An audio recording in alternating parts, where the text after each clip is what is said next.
एक sudden burst इसमें आती है जब आप कहीं ऊपर असेंड कर रहे होते हैं तो जो कि बहुत ही अजीब साउंड करती हैं और इवेंचुअली ये बाइक वाइट स्मोक देना शुरू कर देती है। दूसरा इसमें मेन इशू इसके फिन्स का है, इसके स्कूप्स का है, जो कि कम्यूटिंग के लिए इसको थोड़ा सा रीज़नेबल नहीं बनाते। ऑफ रोडिंग यानी नूरी टॉप की तरफ से जा रहे हैं, बारगो की तरफ से जा रहे हैं तो इतना ज़्यादा इसका प्लास्टिक बॉडी की आवाज़ आती है कि आपको इसका जो वाइज़र है, इसकी काउलिंग जो है ना वो 5500 की मिलनी है। ये छोटी सी प्लेट है, ये छोटी सी मीर प्लेट है, ये 2300 की मिलेगी आपको।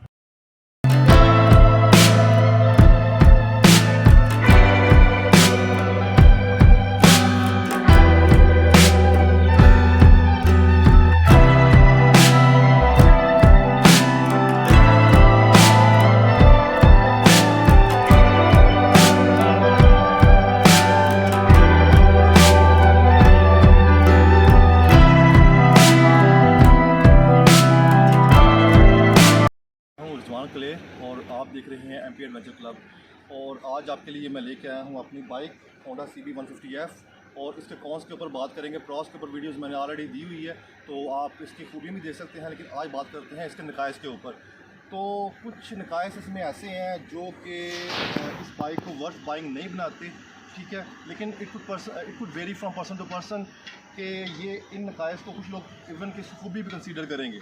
तो सबसे पहले जो जेन्युइन नुक्स है वो है इसके इंजन का। इसके इंजन की टॉर्क, इनिशियल पिकअप, पावर, ठीक है, हॉर्स पावर बहुत अच्छी है। लोग इसको नॉर्थ की तरफ भी यूज़ करते हैं और करना भी चाहिए, मैं भी करता रहा हूँ। और इसने बड़ी अच्छी परफॉर्मेंस दी है अपनी इनिशियल पिकअप की वजह से। ये किसी भी ऑफ रोड जो पास होता है पास पे ये इसने कभी हमारे साथ बिट्रे नहीं किया।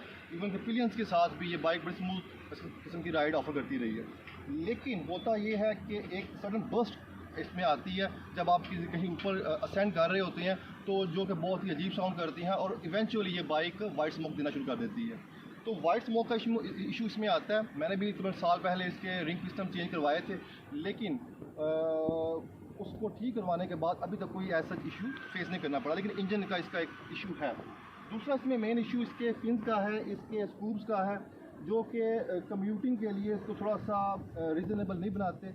आप अगर आगे बच्चे बिठाते हैं तो या फिर आगे कोई भी आप चीज़ कैरी करते हैं, कोई भी किस्म का कोई ग्रोसरी आप साथ में कैरी करते हैं तो वो बड़ा इशू आपका बनता है, ठीक है। उसके बाद इसकी प्लास्टिक बॉडी, अगर आप टूरिंग को पसंद करते हैं, अगर आप जाते हैं नॉर्थ की तरफ तो टूर करने वाले हजरात के लिए एक ये इसमें खामी है। और वो खामी ये है कि ये जब आप ऑफ रोडिंग यानी नूरी टॉप की तरफ से जा रहे हैं, बारगो की तरफ से जा रहे हैं तो इतना ज़्यादा इसका प्लास्टिक बॉडी की आवाज़ आती है कि आप इरिटेट होके अपने जो राइड है उसको ऑलमोस्ट स्लो कर देते हैं, यहाँ पे रोक लेते हैं। लेकिन GS में ये इशू नहीं आता, बाकी जो 1 to 5 है उन बाइक्स में ये इशू नहीं आता। लेकिन उनकी कंपनी, उनकी खूबियाँ खामी है, उनमें वाइब्रेशन बहुत ज़्यादा होती हैं, इसमें वाइब्रेशन नहीं होती। तो 10 क्रॉस के साथ एक ऑन भी लाजमी आता है, ठीक है। क्योंकि इसमें आप DRL लाइट्स दी हुई हैं, इसके फ्रंट लाइट्स फ्रंट इसका बहुत खूबसूरत है। इसका जो पूरा वाइज़र है फ्रंट है वो बहुत खूबसूरत है।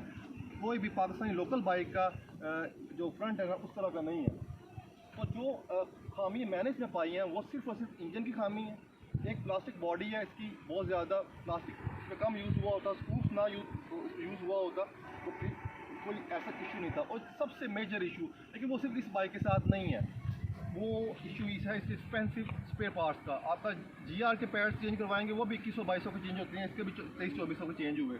अगर आपका ये इसका जो चैन का ये जो कवर है ये अगर आपका घूम जाता है, यहाँ पे रस्ट तो इसको नहीं लगती, लेकिन ये टूट जाता है खुदा न खासा एक्सीडेंट के ज़रिए तो 7000-8000 का आपको ये मिलना है।